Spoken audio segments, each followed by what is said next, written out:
Hi, everyone.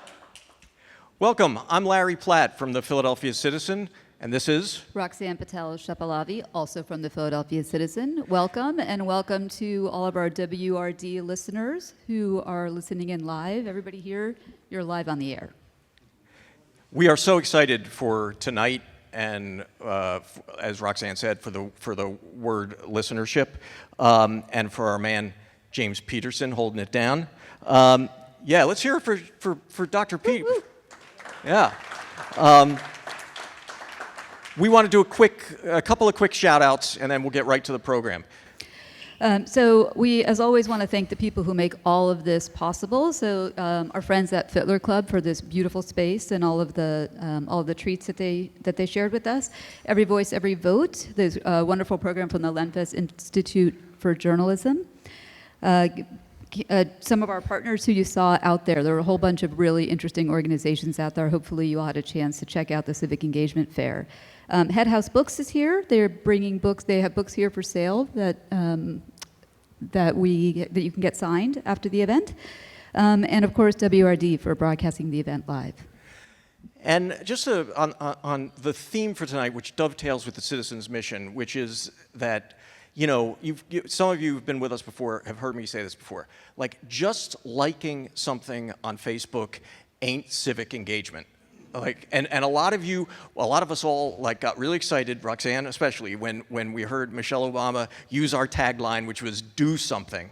Sorry, I didn't hear just Michelle Obama. I heard the entire convention chanting "Do something." Do something, right?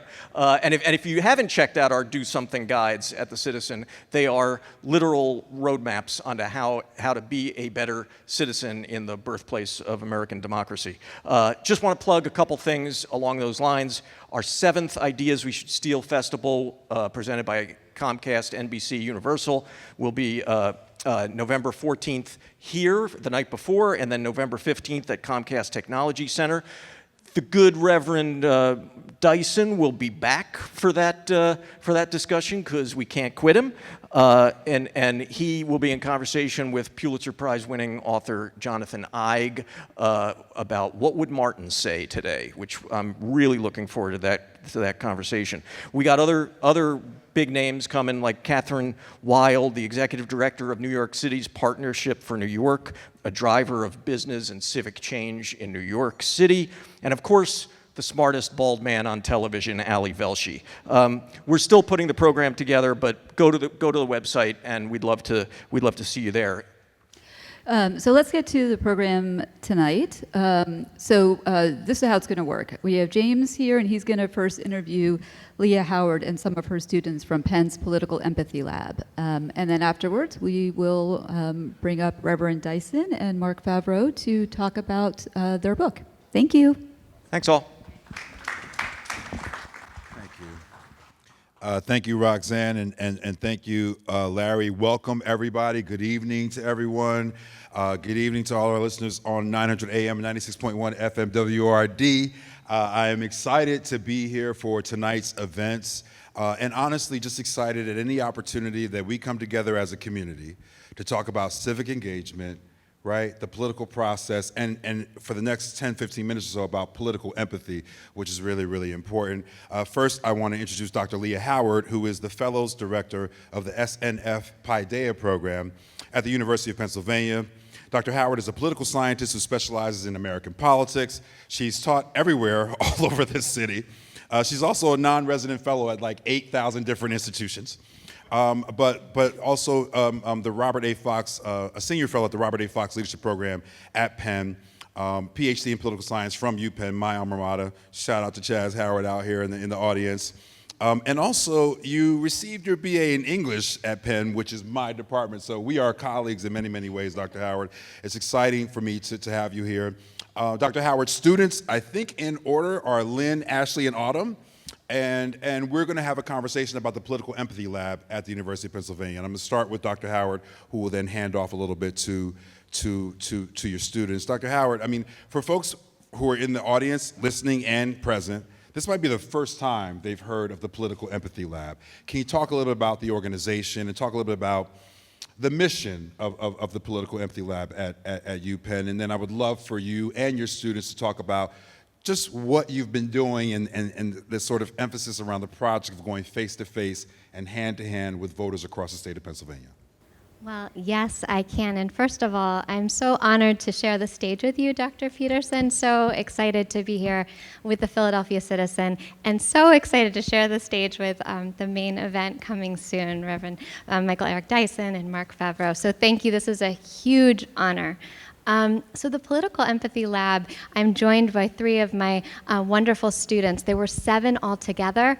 We traveled around Pennsylvania for 10 weeks, from May 28th to August 2nd this summer. And if you imagine this summer, you all tracked with the news this summer, it was a summer. And Pennsylvania is a state. And we did those 2 things. We traveled around. Now, political empathy is not really a term in political science yet. I teach a class called Political Empathy and Deliberative Democracy.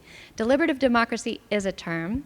Political empathy is one that my students and I are defining. And I have 75 working definitions. Each time I've taught the class, students help me generate. And the idea behind it is that, and the idea behind this summer, we were traveling around, not canvassing or polling, though both are deeply important to democracy. We were listening and connecting with people, and we were practicing what it means to deeply listen to people with whom we don't agree. And what is that like, and what does it feel like to approach strangers and talk with them? So it was we developed what we called strategies of connection. And I want, if that's good enough, I want to turn to some of my students to talk about that. One just slight thing I want to add. Empathy is both a product and a process, as in you get empathy when you practice empathy. It's like an empathy gym. This is what Jamil Zaki, who's at Stanford, says. It's like you're working a muscle. And so we were really working our muscles this summer, and we had all sorts of experiences. So I want to turn to Autumn all the way at the end, if that's okay. Autumn, do you have a strategy of connection you want to talk about, something that worked for you, or a story you want to share? Yeah, definitely. So, well, as Dr. Howard said, we were traveling around the state, and every place that we went to, we added to this toolbox that we had full of strategies that we could pull out, sometimes every time, sometimes dependent on the situation.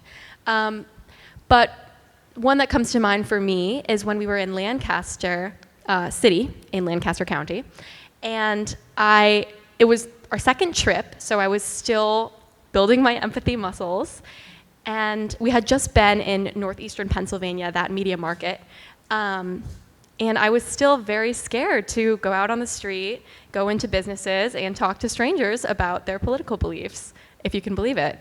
So I walked into this small business with Ashley and started talking to the woman, just making some small talk about her business and what she sold, asking her what it's like to live in the area, and what issues were important to her. We didn't always use the word politics because that can really scare some folks off, but she ended up getting out chairs for us, talking to us for probably close to an hour or even longer. And even when customers came in, she let them know, let me know if you need help, but I am doing a very important academic thing, was very willing to share with us. And that was the first time that I found that folks really, really just want to be listened to a lot of the times, and they're far more willing to talk than you'd think. So my strategy that I was building in that moment was, first of all, developing a connection with someone before broaching those really big, scary issues. And then secondly, just really trying to follow someone's sort of train of thought as they're talking about what's important to them in their life. And just letting them talk for as long as they want. We got a lot out of that conversation. Thank you, Autumn, so much. And if we could advance one slide, you can see, right, those were our trips. So we took 5 major trips. And you can see it's 2,500 miles. So it was kind of like we were going to Arizona, but just in Pennsylvania. You can see where we visited. We tried to hit all of the media markets. There's 7 media markets in Pennsylvania, roughly. And we wanted to make sure that every trip hit at least 2. These are the messages that folks are receiving, and we wanted to hear the different types of messages. So, Ashley, I'm going to ask you, what's a trip that you really enjoyed, and do you have a story from it? One trip I would say I definitely enjoyed, which I don't know if I would call a long trip per se, but it was right here in Philadelphia. We went to Rittenhouse Square to just talk to people that were just lounging around during the lunchtime during that day. And me and Dr. Howard stumbled across this older lady who was sitting on a bench. And we were able to listen to her story, and she had definitely a lot to say.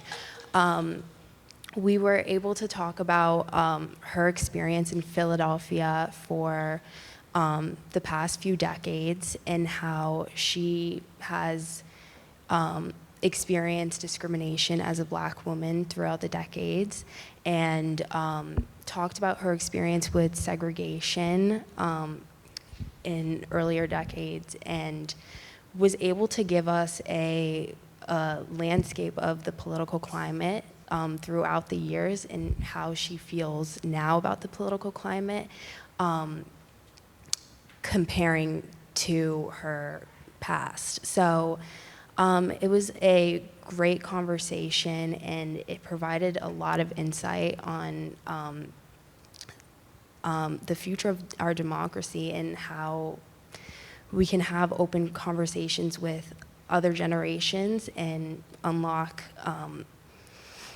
so much knowledge in terms of that. So that was definitely one of my favorite trips, I would say. Thanks so much, Ashley. If we advance the slide one more time, you'll be able to see our whole group. And I like that Ashley brought out the intergenerational nature of our conversations, because you'll see one picture of us in front of a farmhouse. We stayed with a couple, John and Sandy Fultzer, which was very special in Troy, Pennsylvania, which is right at the top. So one last question, Lynn, would you share just an issue that came out throughout our trip, kind of an underlying issue that we encountered several times? And if we could maybe advance the slide one more time, there's some strategies for connection there that we established.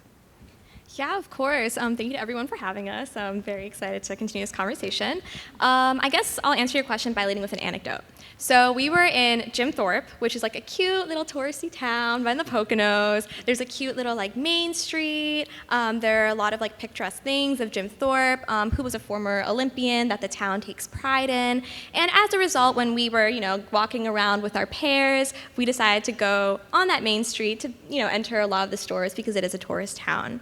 After I finished a conversation with a record store owner, I think one of her customers kind of like overheard the conversation that we were having. So hearing that I'm from Philly, from the University of Pennsylvania, just trying to learn more about the current issues that people care about. And so as I exit the store, he approaches me and he goes, "What are you doing? Where are you from? What is going on?" And he was very defensive. And given, he does care about his town, so he just wanted to know what was going on. So, I went through my spiel, said what I was doing, said where I'm from. I'm from Philly, born and raised, so my Philly natives out here. Hey. At first I was met with like a layer of hostility. And he started voicing a lot of his concerns. His concerns were really like about, they were very like anti-immigrant at one point, and it was just like very much so like a conversation that I feel like if I didn't embark on this political empathy journey, I probably wouldn't have entertained. And just for context, I am a daughter of immigrants, first-generation daughter of immigrants. My parents immigrated from Morocco in the 90s, and so I was very shaky with this conversation. But I was like, you know what? Let me push further. And so as we continued our conversation, he talked a lot about the transportation industry, about how scary it is to see his hometown lose a lot of the economic growth that they've made from the coal industry or the steel industry, and also Pennsylvania being home to trains and all these things, just watching that narrative of loss move on. And then I was like, hold up. My dad is actually, he works in the transportation industry. He's been driving all of his life. So this theme of economic loss, but also changes to the way transportation works, I see it. Even though I'm from Philly, I see it and I experience it, and I see him going through that loss. And then, we established that common ground. And so, it was just a moment of awe where we were both we may not agree on everything. We may not agree on, the big hot button issues, but we can agree that there must be change in the workforce development sector. People must listen to these concerns and try and build better routes, whether if it's roads or whether if it's employer benefits, things like that. And I remember leaving that conversation feeling very fulfilled because in a way, I kind of got to be an ambassador of A, a Philly native being from Philly, B, show the speaker or show the interviewee that, immigrants may not be so bad, and C, that no, despite the diverse geography of Pennsylvania, there are still things that we can agree on, whether if it's the sports scene, whether Wawa might be a bit better, and things like that. So, and then our strategy of connection kind of helps us ease into that conversation and made it so much easier, and it was kind of grounding to have that happen. That's awesome. Dr. Howard, can we do one lightning round before we close out? So we appreciate all the work that you all are doing. A couple of quick questions.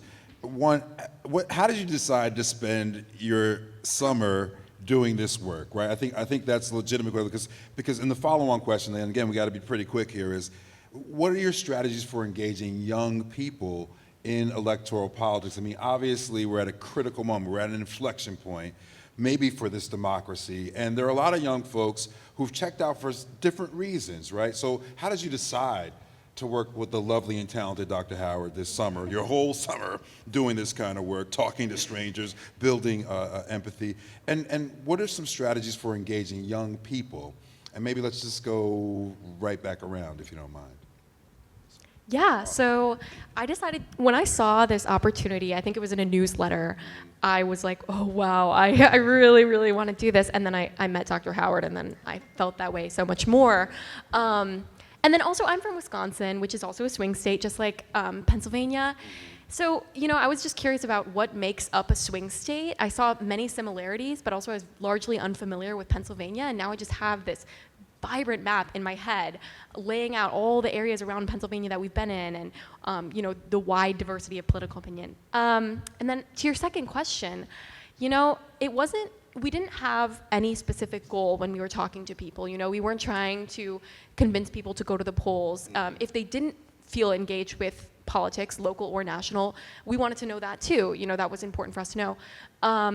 But if that was my goal, to get young people involved, I think I would probably, I do believe very much in these personal conversations. I might talk to them and ask them what they care about, and then encourage them that some of these issues that might be affecting them, however big or small, might be able to be solved, on some level of government. So to make them realize the stakes that they have in elections, local, statewide, or national. Yeah. Awesome. Thank you, Autumn. Ashley? Yes. In regards to engaging young people, I would say that having open political discourse is very important. Just talking about politics is very important to open the conversation and make sure that politics is something that's on the table and that people know that it's something that affects their life. In terms of how I got involved in the Political Empathy Lab, I I particularly resonated with the program because I'm from Westchester County, New York, but in a specific town that has very diverse political thought.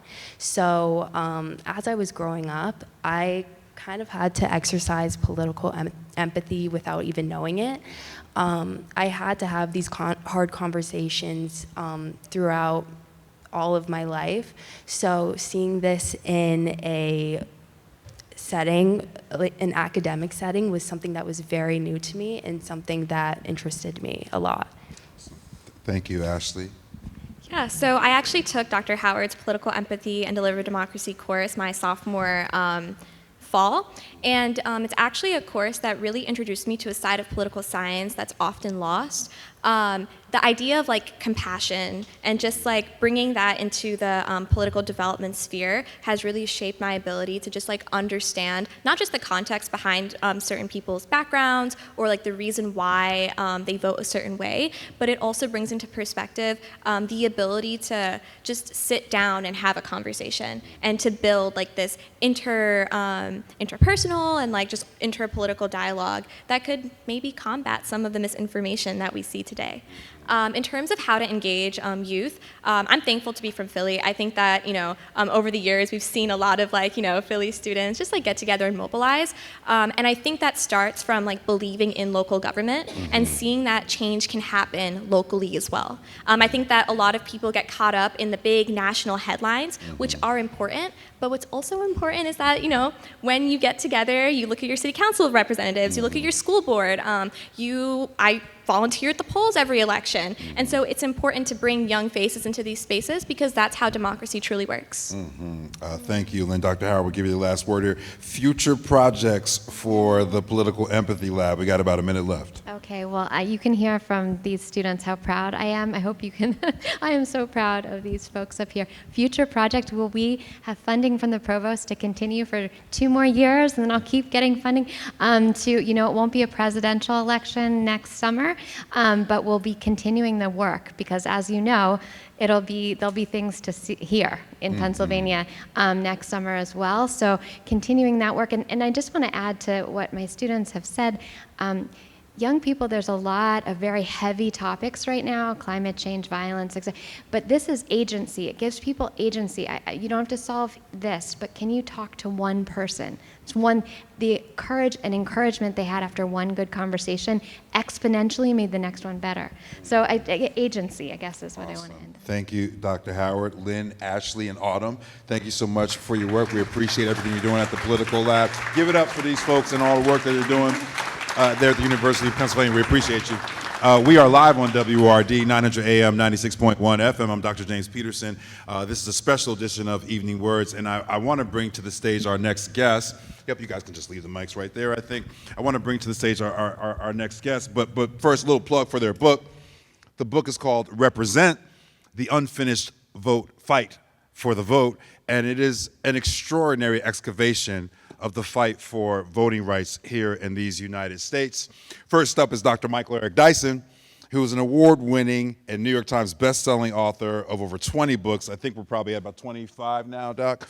Widely celebrated professor, prominent public intellectual, an ordained Baptist minister, and a noted political analyst, 2-time NAACP Image Award winner, and the winner of the American Book Award for Come Hell or High Water, Hurricane Katrina, and The Color of Disaster. Give it up for Dr. Michael Eric Dyson, please. He is going to be joined by Mr. Marc Favreau, who is the Director of Editorial Programs at the New Press. How you doing, Mark? The acclaimed author of Crash, Spies, and Attacked, and co-author with Dr. Dyson of Unequal, A Story of America, a finalist for the YALSA Award for Excellence in Nonfiction for Young Adults. He lives in Martha's Vineyard. We're all jealous. Give it up for Mr. Marc Favreau.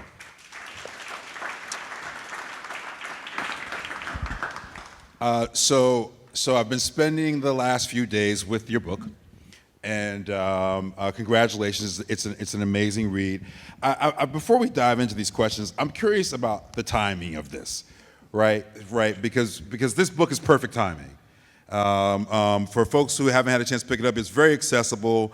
It is a studious excavation of historical figures and historical moments that are relative to this moment, not just about voting and enfranchisement and disenfranchisement, but about things like race and culture and region. So I'm just curious, and I'll start with you, Mark. Talk about the timing of this book. I mean, obviously you both had worked on a book prior to this, but you knew the election cycle was coming. Was there some kind of prescience in the pitch room for the development of this book project? Yeah, thanks for that question. I don't think it took too much prescience given what had been going on in the previous 4 years, and I think, there'd been a lot of talk about how democracy repeatedly had been on the ballot, and obviously that phrase is back with us again this summer and fall. But I think, we came into it with two thoughts. One was all of the myth-making on the right about voting, treating polling places like crime scenes, and really just sweeping the countryside with these ideas about voting as something that should be suspect, that people should be worried about. And I think we wanted to counter that with a story of voting and of voting rights in America that was much, much different. On the other side, as some of the young guests said earlier today, we're both just really aware of, some people call it apathy among young people, but I would say, maybe just doubts or suspicion about electoral politics. So I think we wanted to show that in the American tradition, like voting rights, the quest for voting rights is really central to the kind of freedom struggle, and to really make sure that that history was kind of laid bare. So certainly inspired by current events, but also I think by a deeper story we wanted to tell. Dr. Dyson? Yes, what he said. I mean, he's being modest. He was like, let's do a book on vote, and I said, all right. It wasn't that deep. Yeah, He got into it because in every process of sharing the ball, the mic, he's LeBron James, I'm Dwayne Wade. So when LeBron speaks up and says, we're going to do something, yes, Captain. Okay, maybe I'll be Steph Curry. Okay. But, to deal with this issue allowed us to deal with everything going on right now because voting is central. As we say in the book, a wish, a projected prayer, an imagination about what you think about your country. If a poll is not predictive, but a snapshot in time of what's going on, then voting is the registration of our sentiment, passion, fear, hope, desire about a particular element of American life at that particular point. And we wanted to weigh in on that and give a historical genealogy of the evolution and development of the fight for the vote. And as the subtitle says, it's an ongoing fight.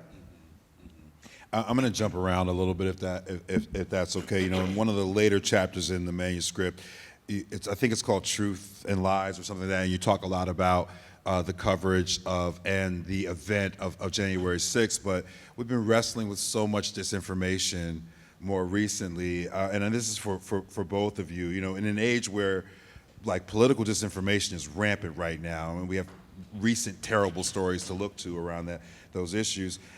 Talk a little bit about how some of the critical historical information in your work can help us to navigate and or combat the kind of spread of false information and false narratives in the political season and in political cycles. What are some of the lessons that you write about and think about in the book that can help us manage the stories that we're hearing coming out of Springfield, Ohio this week? Right. So I think what history does, if nothing else, is to give us the kind of perspective that allows you to put these things into context. So you hear misinformation today, disinformation about voter fraud, which everyone probably in this room knows is statistically insignificant. It effectively doesn't happen in American politics. But if you go back in time, you can see, when does this happen? When do they trot out voter fraud as a problem? It turns out that women could vote in certain counties in New Jersey in the early part of the 19th century, and the process of taking away the vote from those women involved accusations of voter fraud. African Americans voting in northern states in the 1820s and 30s, they're attacked by the same accusations.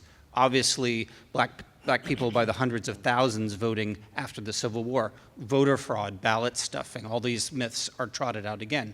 You see it again and again, and when you see that kind of pattern, you realize the accusations kind of precede the data, and that's not really about, it's always the same discourse. It's always the same kind of pall of distrust being cast over for people who actually really just want to vote and really are just entitled to vote.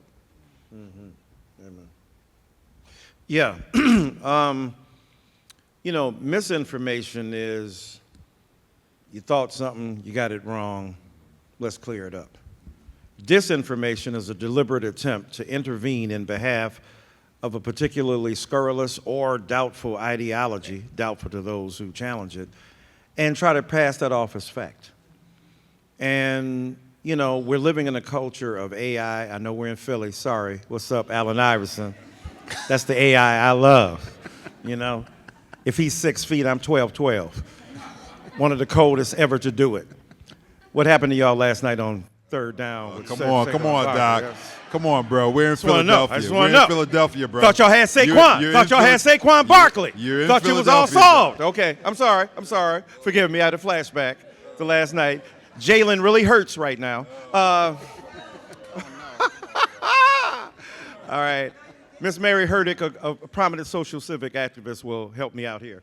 But here's the point, that when you have disinformation where you're deliberately trying to distort the tributary of information, that's what we're trying to confront. And, Marc Favreau's work on history has been remarkable. And he brought that to bear in our book. And my interest in that amplifies and echoes what he's about. Because we are in memory warfare. We are in interpretive battle, trying to figure out what to do. And you got deep fakes out here. You got the internet. You don't know what's real or not. You don't know if somebody really said something or not. And you look at algorithms and you look at social media, it's a mess. So we wanted to address that. And it's bad enough that that happens, quote, in the world. And then when you got governors in Florida trying to tell AP classes what to study.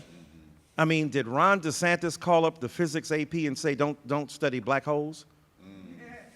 Get it, black holes? It's because of black studies. Okay, anyway, right?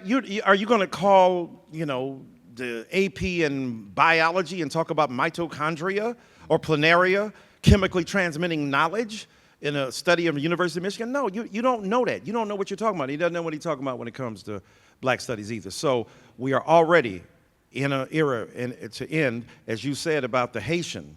Mm-hmm. Look at the madness. A guy like J.D. Vance, we know Donald Trump is proud to be unmolested by enlightenment, right? We understand that. But J.D. Vance, you went to Yale. Come on, bro. I mean, you weren't smart enough to get into Princeton, but you went to Yale. And you figure at Yale they would teach you better about logic and about honesty and truth. And it's discouraging to see that. And as Mark has already indicated, the manipulation of these unfactual untruths, is what we're up against, and we're trying to identify in this book. No, thank you for that. Also, for both of you, and either one of you can chime in on this. We are in Philadelphia, so I would be remiss if I didn't talk about your great chronicling of the life of Robert Purvis. And part of what resonated with me in reading about Robert Purvis in your book is that, I'm somebody who studied this stuff for a long time, and you hear about different figures. Even in Philadelphia, you hear a lot about William Still, right? Mm-hmm. Had not heard about Purvis or the Purvis pamphlet prior to you all writing about it. So can you talk a little bit about the excavation of history, but also specifically about Purvis and his impact here in the city of Philadelphia? Mm-hmm. Yeah, it's amazing how little there is about Purvis out there, and yet we know he's an incredibly significant figure. He's a co-founder of the American Abolition Society along with William Lloyd Garrison, which was very, very active, of course, in Philadelphia in the 1820s and 30s. But the reason we included him in our story is really to get past this idea for young readers, but for all readers especially, that history in general, but the American story in particular when it comes to democracy and freedom, that it just kind of proceeds in a progressive way, you know, going uphill. Maybe it wasn't perfect in the revolution, but maybe things got better as people became more enlightened. His story and the story of his community is a reminder that things can go backwards really quickly. And so the story of Robert Purvis is one of him realizing that the Pennsylvania state legislature was considering a disfranchisement bill for African Americans, and it succeeded, and he lost the right to vote. And he did not regain it until the 15th Amendment 30 years later.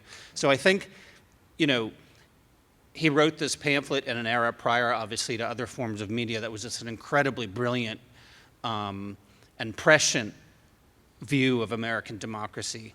But really, it's just, I thought about it, Michael thought about it in light of what's happening today. Because when people say democracy on the ballot, I think it's just really difficult for us to understand the possibility of disfranchisement and to understand the forms that it might take in American society. And he tells us, as do other stories after the Civil War, that it really, really is a possibility. Doc, you want to weigh in on this? No, that's beautiful. A quick follow-up, and this is for you, Dr. Dyson. I mean, then I've been asked this question a lot on WRD and of people I've been talking to in this cycle. You know, one of the fascinating things about this book is to just revisit the history of the different struggles and the ongoing struggles to get the right to vote. But there are a lot of folks who disengage, who self-disenfranchise.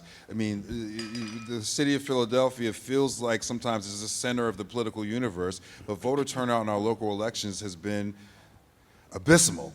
And so what do you say to folks, and again, in the context of the writing and research in this book, who are checking out themselves? Like, I'm not going to vote. You know, there are even some folks who, the further we get away from this history, they don't put as much stock in, like, oh, these people died for the right to vote. Like, the further folks get away from that, the further that moment is. It's like the battle over memory that you're talking about. That is a very real and consequential effect in the city of Philadelphia. Yeah. No, it's a great point. And if you want to learn something, teach it or write a book about it so you can learn something about it, right? And when we drafted and when Mark would draft these chapters and I was like, damn, I didn't know that. Man, I didn't know that. And you go back and you study and you reflect on it because we're in the process of expanding the horizon of our knowledge. So one way you do it is to teach you talk to smarter people. That's why I talk to Dr. Peterson all the time. Professor Stacy Hawkins is out here, a wonderful constitutional law professor at Rutgers. You talk to people who are smarter than you to give you a sense of what the world is. And one thing that strikes me, you know, they say to us old people, don't be telling young people that somebody died for your right to vote. But after, you know, working on this book with Mark. People literally died, were killed, were murdered. Like for real, though. Like, yes, they did. And that should alert you to what happened because you don't even know how they died or when they died. This generation is so averse to trauma porn. That's tricky.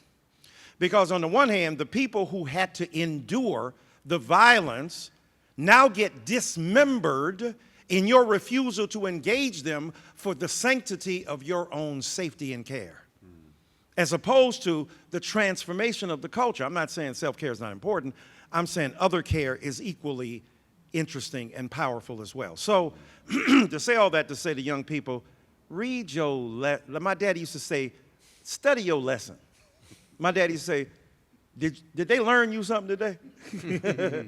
Right? Learning is an active process. We look at paideia up here, you know, and which is about the ancient Greek civilization and the way in which an ideal citizen could be made that get transformed in Latin to humanitas, right? This is the human capacity. And in writing the book with this man, a master writer and teacher who was able to make it clear, it became apparent to me that we got to tell young people, yeah, people did die for you. And one of the greatest lessons they got, I saw recently they're doing this thing on C.S. Lewis. Remember C.S. Lewis came up in Screwtape's letters that the greatest trick the devil did is to what? Is to make you think he didn't exist? Well, for young people, the greatest trick that white supremacists and others perpetrate on you is to make you believe you ain't got nothing to vote for. You know, remember King said this in '63?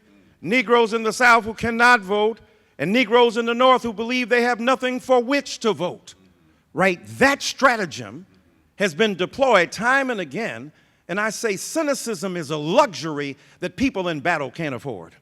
And we are in battle, and we have to tell young people, man up, woman up, child up, adult up, person up, existential reality up, and let's remember that things are at stake, not only back then, but for us right now, because everything we were worried about back then is on the ballot right now, as Mark said, and we got to remember that. Mark, can you weigh in on this as well? Like the sense of voter apathy in the context of the work that you and Dr. Dyson have been doing to put this book out. Yeah, absolutely. I think one thing we learned from the history, of course, is that people died, but also that the people who decided to engage in that struggle understood what it was like to lack representation.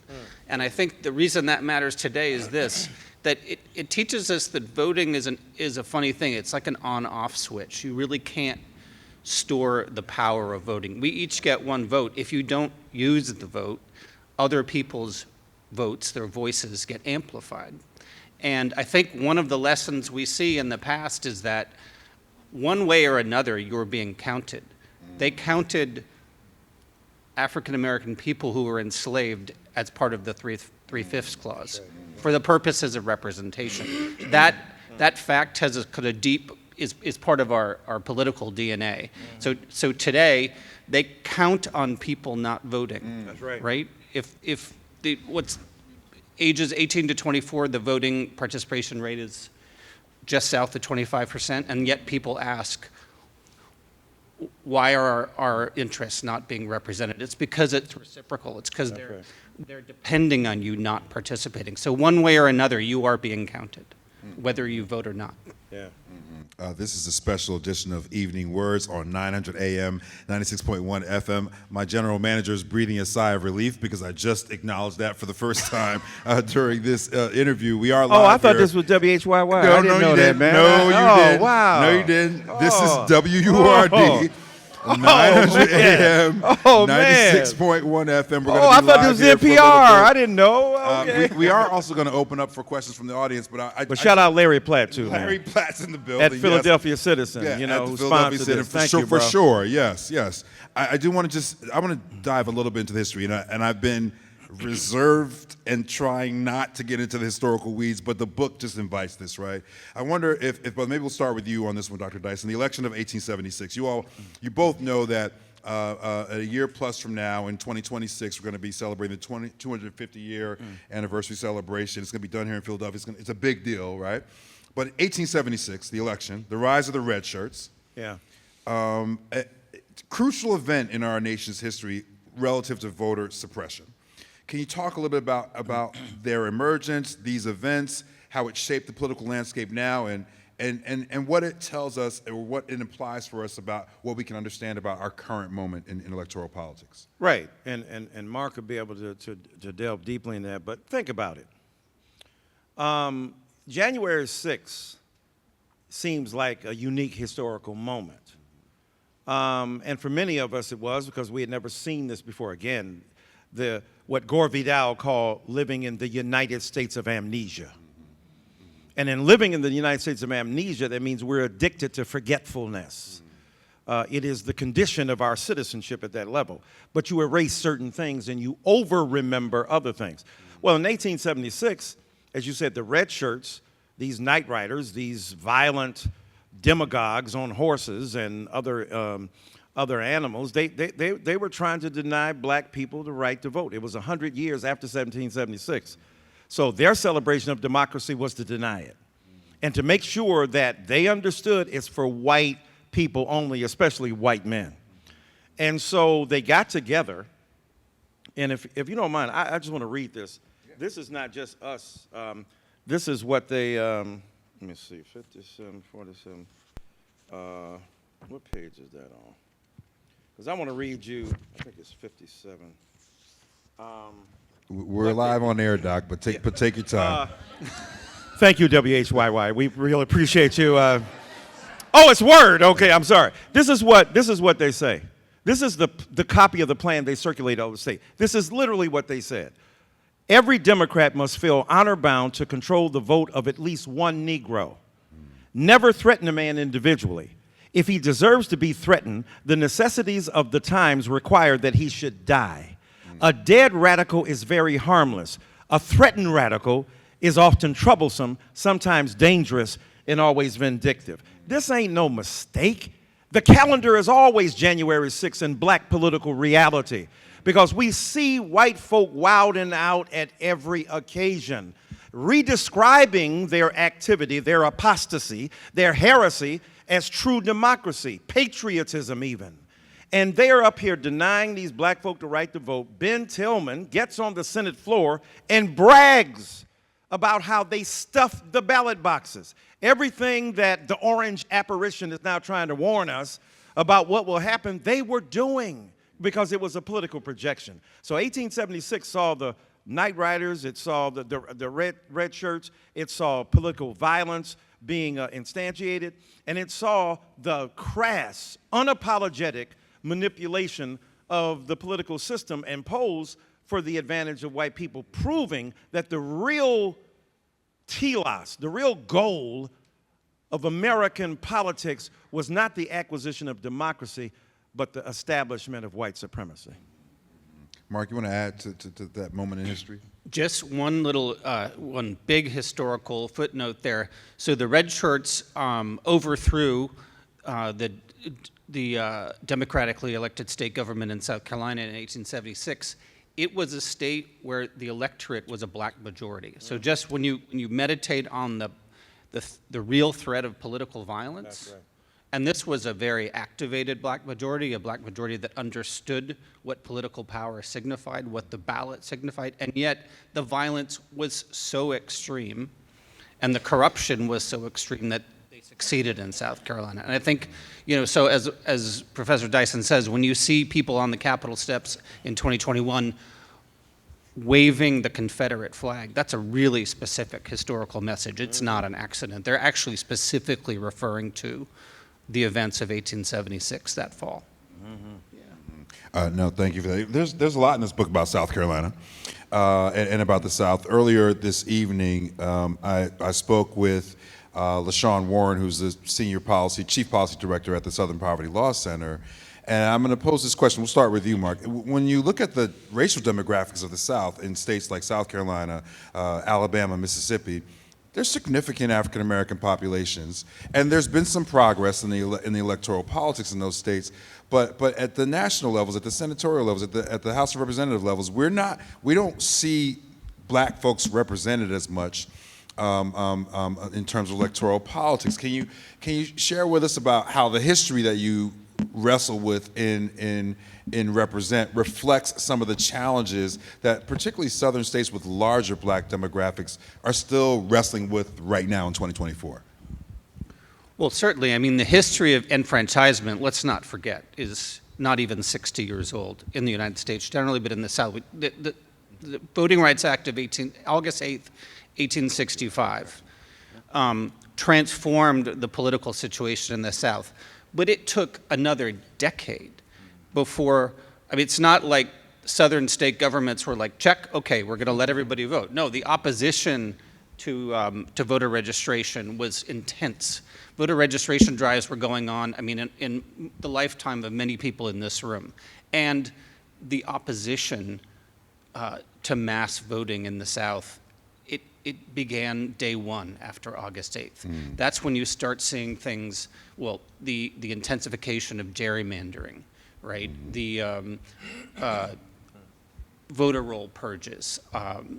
All the things we see today, and the just the effort by southern state. Section 2 of the Voting Rights Act, Section 2 or Section 3, allows the federal government to go in and do something called pre-clearance, right? So when that was lifted by a conservative Supreme Court in our lifetime, you basically have sort of 40 years of effort that then gets reversed and has been going downhill ever since. So we have to understand that it's not really about apathy or engagement. It's about a political structure that has really tried to inhibit.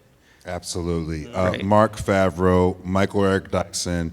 The book is called Represent, The Unfinished Fight. for the vote. We're going to stay here. We're going to open up for Q&A, but I have to close out the show. You've been listening to Evening Words on WURD 900 AM 96.1 FM. Oh, Your host, WURD. Dr. James Great. Peterson. I want to shout out Larry Platt and all the great team at the Philadelphia Citizen for making this work. Yep, give it up for those folks. For WRD folks, we're going to take a quick break, and we'll come back with Tavis Smiley's show. For the audience here, we're going to open it up for Q&A in a minute here. Hold on. We're gonna take questions. No filibusters. No speeches. Questions.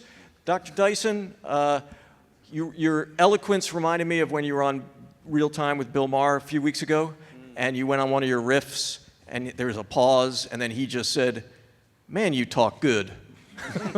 That's how I felt. Let's see. Yes, sir. Marc Favreau, bro. First of all, to Mr. Favreau, as the LeBron James of your discipline, did you ever have a shut up and dribble moment? A what? A shut up and dribble moment. Oh, that's good. That's very good. Yeah. I'm going to plead ignorance. You're going to plead ignorance? Okay. Yeah. You know when LeBron, which is you, Laura Ingraham on Fox News course, was right. upset that he was bringing politics into sport, and she said, "Shut up and dribble." I'm sorry that I didn't get the reference, but That's all right. it's an excellent question, and this book has just published in the last week. But I'll tell you an interesting story because we're talking about the South versus the North.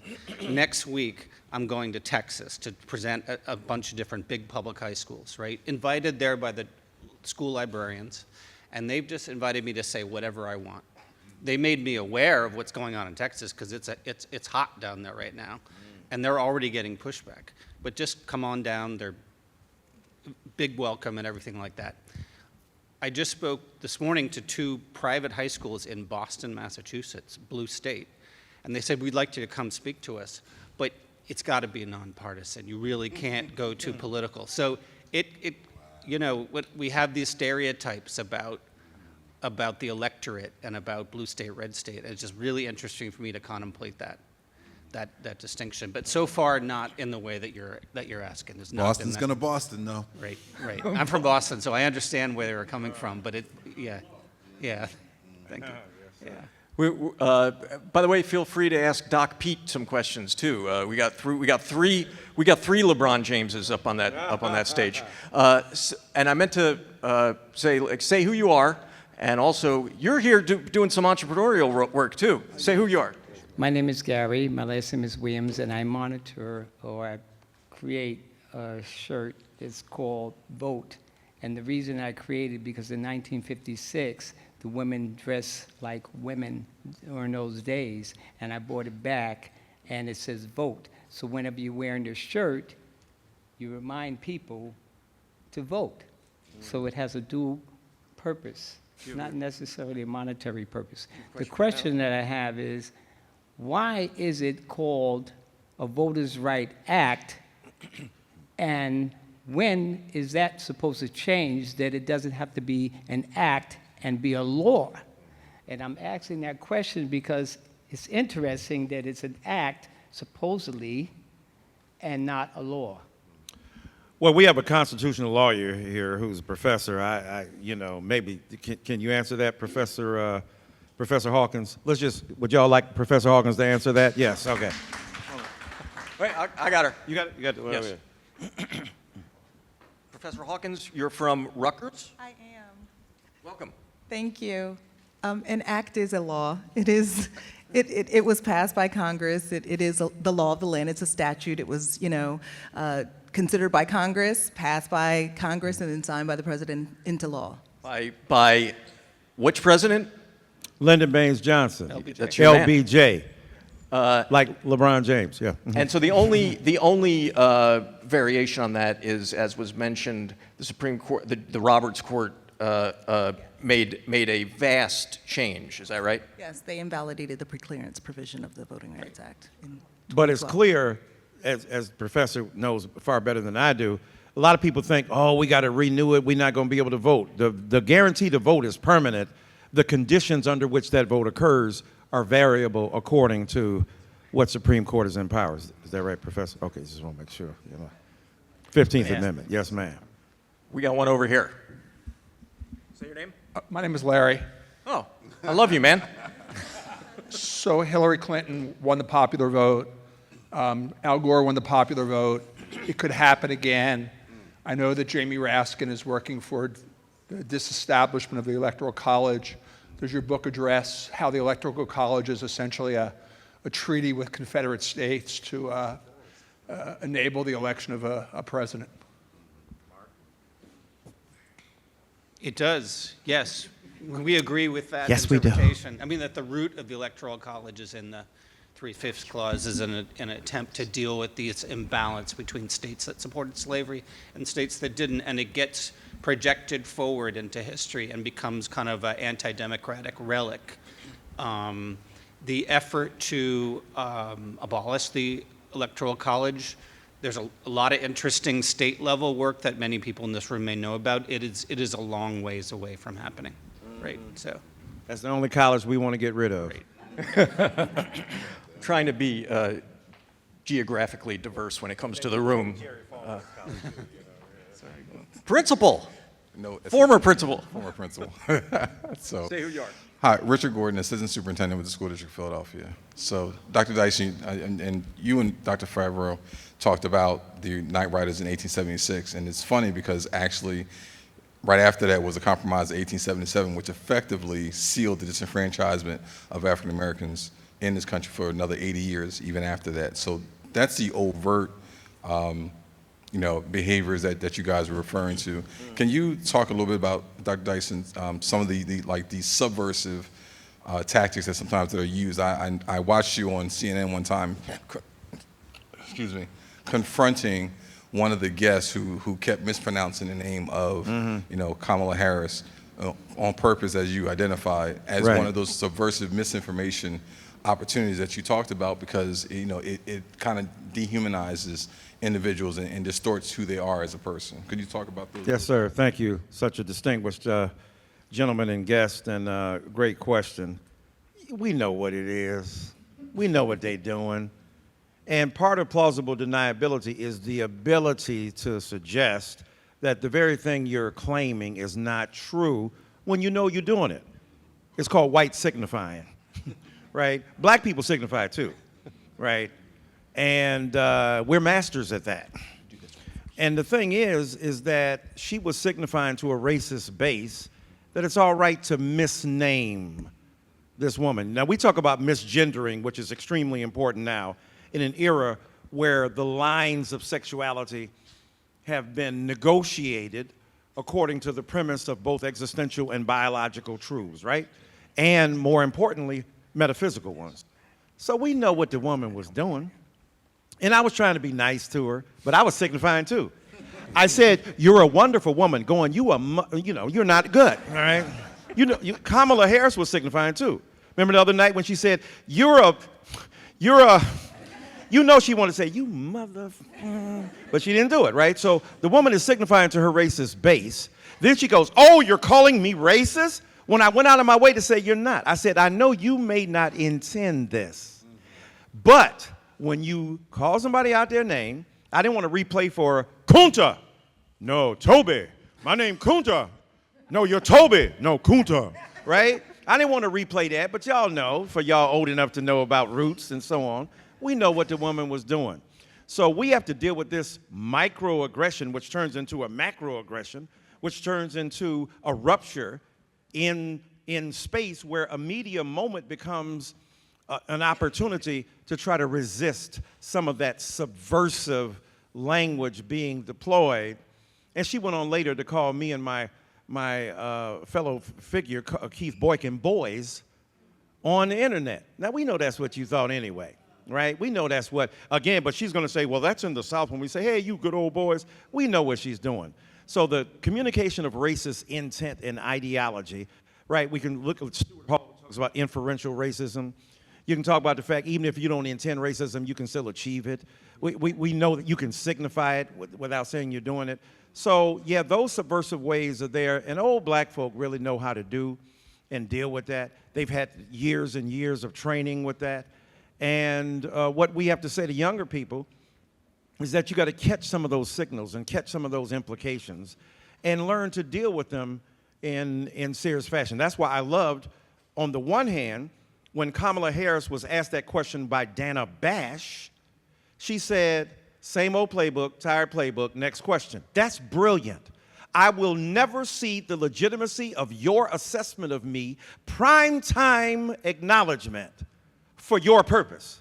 However, or as James Brown would say, howsoever, when she was on the debate stage, when she wiped his ass clean, when she just eviscerated him, his entrails were exposed on the televisual media.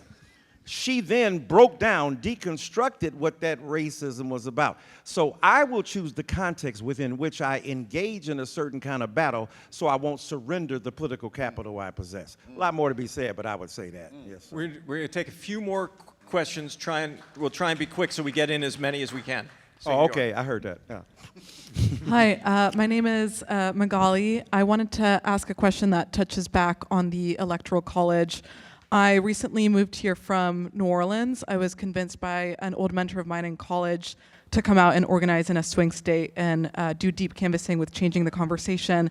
I've really been reflecting and having a lot of conversations with voters on what it means for people to descend every 4 years and sometimes just every 2 years onto states. I'm also reflecting on the fact that I've moved away from my community where I wish I could be organizing to get votes to come out, but in Louisiana, it's a little bit of a moot point, whereas in Philly, there's more that I can be doing, but it's deeply frustrating to me that I have to move to another state to be able to make votes count, and I guess I wanted some of your reflections on that and also more, I guess a little bit more hope on what we can be doing to organize against the Electoral College. I think to some points earlier about what it means for youth to be frustrated, I think that's a huge source of frustration and almost apathy of where votes count. Great question. Yeah, no, I hear the question clearly. I think that the undoing of the Electoral College is obviously going to have to happen at the level of state politics. And right now, if you track who opposes it and who supports it, I mean, the polling is obvious, right? There was, I mean, I hate to bring her up, but, you know, Lauren Boebert in Colorado is leading the fight to protect the Electoral College in Colorado, and she has developed some really ingenious political language around that too. But why is that? It's because the electorate is so sharply divided today, and because Republicans believe that it favors them to support the Electoral College as it's currently constituted. When that shifts, when that electoral calculus shifts, there are a lot of very clear-thinking, well-meaning people actually in both parties who don't want the Electoral College to be structured in the way that it is or for it to exist. So I think right now we're just stuck in the same political map that we've been stuck in for a long time, and it may just take time. But I don't know how to make it more hopeful for you. But I do believe that there's a reason that Republicans continue to defend it. So we got a lot of questions here. Are you guys good? We want to get people to buy your book. So oh, hell yeah, then. Hell yeah. You guys good yeah, for 10 more minutes? We're good. Oh, yeah. All right, well, I'm not going to be able to get to all of you. But and by the way, I'm not speaking out of school. The day after, I am speaking out of school. The day after Dyson took down Representative Grace on CNN, who was purposefully mispronouncing Kamala's name. Mace. She has no grace.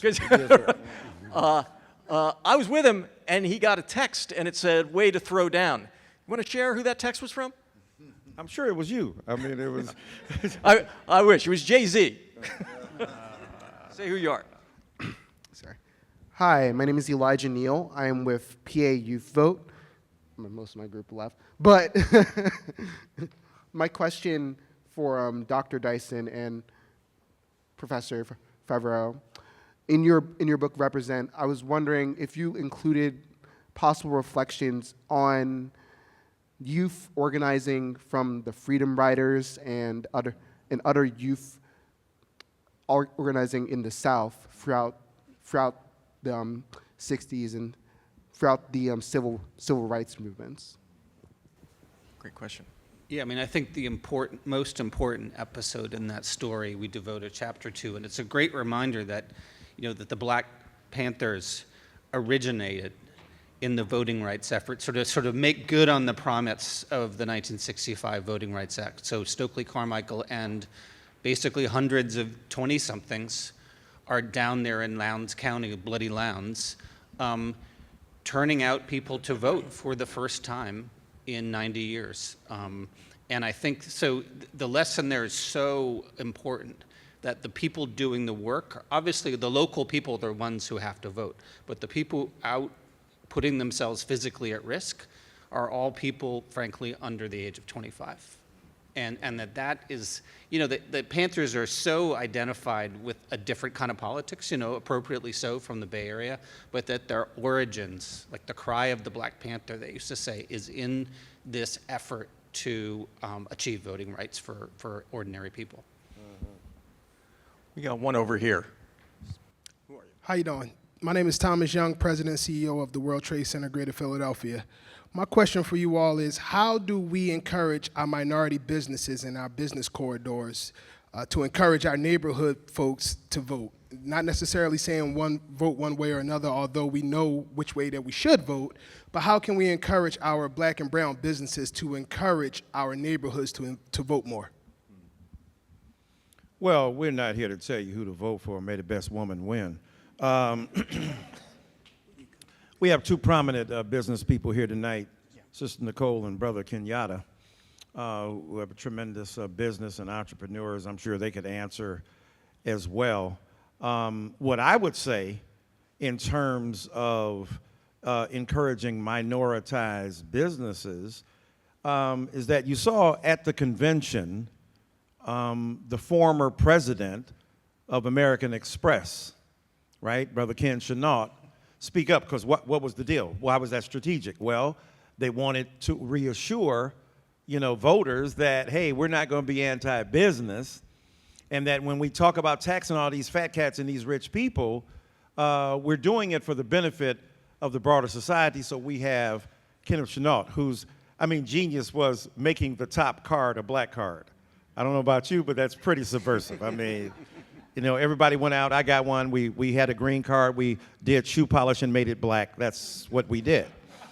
I did appeal to him. I say, you got all these stars. You need a black intellectual to be a carrier of the black card. So the point is, though, that when it comes down to our local businesses, those are critical. When you think about Martin Luther King Jr. and Jesse Jackson, when you think about Stokely Carmichael, and you think about, Fannie Lou Hamer, black businesses were critical. Look at Atlanta with the insurance companies.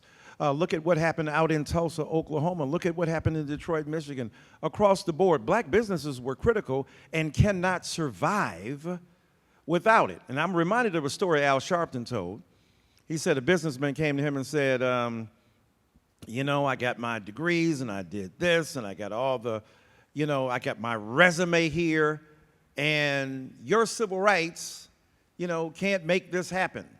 And the businesses that we run. He said, no, but it can make somebody look at your resume. It can make somebody take seriously the job you're trying to get or the business you're trying to share. So I think that dovetailing, independent businesses with strategic voting, make sure that we begin to protect them. But I want to ask Sister Nicole and Brother Kenyatta, y'all want to add something to that, because y'all are big-time business people, and you can talk about the relationship. Can you go to them right here in the front, right here? Very good-looking couple right there in the front, and then they probably got something. What are your thoughts? Say who you are. Yes, hello, my name is Nicole Black, and I'm here with my husband Kenyatta Black, and we're business owners in the city. We own Philadelphia Diamond Company that has been in the city for 22 years, Best of Philly for engagement rings and wedding bands. I think one of the things I loved about even the previous panel when they talked about empathy and listening. And when you're in this business, we spend a lot of time with couples. We're at the front of the bridal process and they're getting a ring, right? And they're starting to talk about what their goals are. And when we're in our business forums, we listen as well. And one of the things that we've started to do is really dig deep into policies that help businesses. And it's easy to actually talk about that in terms of people who aspire to be business. Oh, you guys are so great. And it's like, you know what's really great? If we had some funding up front, which, by the way, is in VP Harris's platform and in her campaign. What is really interesting, more of the high net worth individuals be like, what do you think about that capital gains? I don't know about that, tax and capital. You know what, I don't mind if I'm worth $100 million, right? It only applies to people, $100 million in net worth. So there are so many benefits, but having the specific policies and the reasons why helps us in our business circles, and then being empathetic to couples that are coming to us where we just, add in some of our policy preferences that only align to the best woman running. Politics by stealth means. I love that. I want to just, we're going to take one more question. I want to acknowledge, speaking of business, a very impactful CEO is here, Michael Peterson, and civic leader. And I also want to acknowledge Phoebe Haddon's here. Phoebe Haddon, the former chancellor of Rutgers, and law professor and great civic leader as well. And we'll close from hearing from my spiritual better. That actually includes all of you. But in this case, this is Reverend Dr. Chaz. Thank you. Thank you for a rich panel. I'm the taller but less intelligent half of the Dr. Howard who spoke earlier. And salute to my former professor, Dr. Dyson, there too. Two little questions, if I can squeeze two in. The first is for Dr. Peterson, who I know has done a lot around pop culture, the effect of celebrity encouragement around voting. I mean, I think about the Taylor Swift effect or hip-hop artists in the past who sort of helped to get the vote out, and is there a need or a role for that in the future? And the second question is, if you could change laws around voting, i.e. making a national holiday or something, what advice, and this is for our authors, what laws should be changed locally and nationally, and maybe this is part of in the book, but what needs to change to get more of us to vote and make voting more effective? Beautiful. Oh, thank you for those questions, Dr. Howard. I'm glad Taylor Swift endorsed VP Harris. Okay, let me say that. I think that Billie Eilish did today as well. I think that I am glad that Beyonce granted the rights for VP Harris to use freedom, right? I think that some of the conventional wisdom around celebrity endorsements is that they don't really have a lot of impact, but I don't think that conventional wisdom is so wise in the 21st century, because that wisdom is predicated on a different political era. That's predicated on a moment where disinformation couldn't circulate like lightning, predicated on a moment where social media followings didn't outstrip nations, right? So in the moment that we're in right now, I mean, look, the evidence is already there, right? You might not like Taylor Swift. Maybe you never heard a song from her, but when she told her followers that she was going to endorse Harris and instructed them to register to vote, within 24, 36 hours, you have 400,000 plus voter registrations. Now the activists on the ground are kind of like, hey, why aren't you guys always making those interventions? And why does it take these? Why do they have to have these big grandstanding moments? But just as somebody who surveys pop culture, that's kind of how artists move sometimes, right? That they're gonna do something, but it has to be a statement that's commensurate with their brand in certain ways. And again, maybe there's not a lot of Taylor Swift fans in this room, but there's hundreds of millions of people who follow her religiously and diligently online. And when you can net 400,000 young voter registrations, I mean, there's not a civic engagement organization represented in this room who wouldn't love to have that in a 24 to 36 hour period. And so it matters a little bit differently now. Now who knows what those folks are going to vote for, but if we're just talking about engagement, I think that's really important. And listen, we need to have a national holiday for Election Day. I'll defer to the experts on this, but you don't need to be worried about going to work or not on the day when everybody should be voting, so who's going to lead the free world.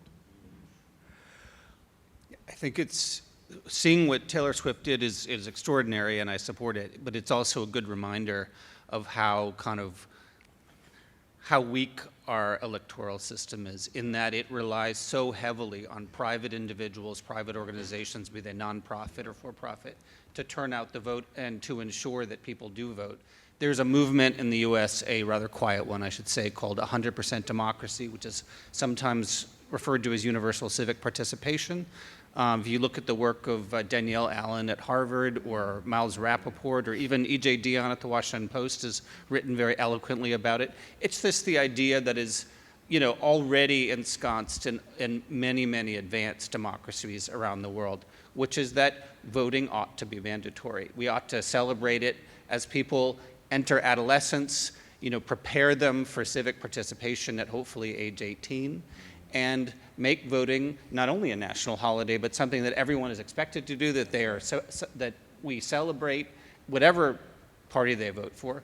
But there's a reason that voter turnout rates, let's say in Australia or in Estonia, are so much higher than they are in the US. I don't think it's cultural. I think it's that the structure is in place to make that happen.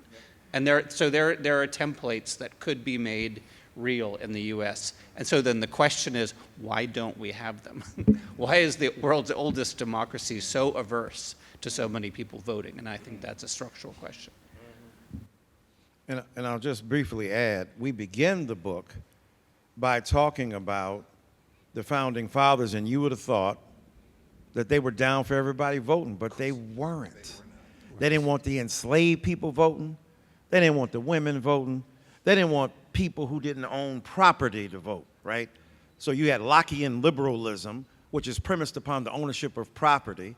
And if black people are owned as property, then they don't have the ability to exercise volition, agency, and will.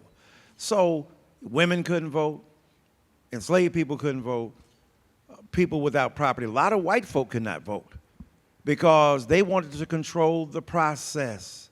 It's good to remember that the genius of American democracy and the documents that undergird it is that we can take what they did and use it for what we need, despite how they tried to limit it. That's the power of that document. That's what people mean when they talk about the Constitution as a living document. I know in the face of a brilliant constitutional law professor, but a living document, right? And if I were to have, since Dr. Howard, you asking just, just idea, we're just gonna spitball, get rid of all this damn money in voting and elections. Corporations are people, right? Haitians ain't people, but corporations are, right? And that Haitian bull crap, you know what I'm saying? I mean, look at the otherization of figures like that. And then you got even Marianne Williamson coming out saying, well, there are rituals in Haitian culture where they do this, and the Democrats better be attuned. Like, what? So the vile bigotry, the bias that prevails is undergirded by, quote, dark money and money that's unaccountable. You can't trace it. You don't know. You can only give $2,900 to your individual candidate, but then under these PACs and other orders, you can give millions upon millions of dollars. If we got rid of that, then the rubber would meet the road, and people who can't even afford to get into the race could get into the race, and we would have a much different, and I would argue, far better democracy. But that's just me tripping. Yeah, that's a good way to go out. We get our audience, like the WURD audience, like they're engaged, they're going to vote, but that doesn't mean you can't be an evangelist for the vote and get others to vote. And that's why we had this civic engagement fair, because it requires everyone showing up. And I had a young man say to me who just turned 18 and said, I don't know enough to vote. And I said, no. There is no poll tax. There is no, you do. You have that right. Yeah, that's right.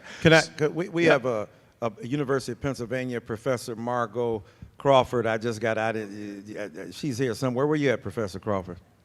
Is she still here? There she is. Where? Oh, yeah. There you go. That's first-rate, top literary scholarship, brilliant insight about what happened in the 60s and 70s on the political impingement on literary craft and creation. Thank you, Professor. Well, listen, we want these guys to sign some books. I can't thank all three of you. What a great discussion. Truly uplifting. Thank you.